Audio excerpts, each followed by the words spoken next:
Hello everyone and welcome to lesson number 48.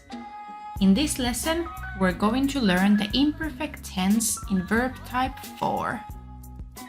All verb type 4 verbs will get the last vowel replaced by si in the imperfect. Here are some examples. Minä tapaan. Minä tapasin. Sinä tapaat. Sinä tapasit. Hän tapaa. Hän tapasi. Me tapaamme. Me tapasimme. Te tapaatte. Te tapasitte. He tapaavat. He tapasivat.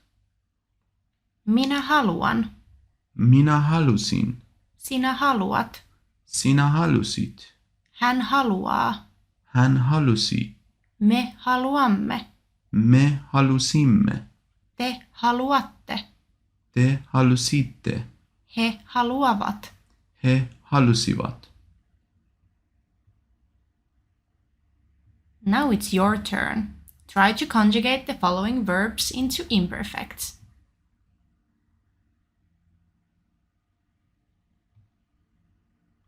Minä pelasin. Sinä pelasit. Hän pelasi. Me pelasimme. Te pelasitte. He pelasivat. Minä putosin. Sinä putosit. Hän putosi. Me putosimme. Te putositte. He putosivat.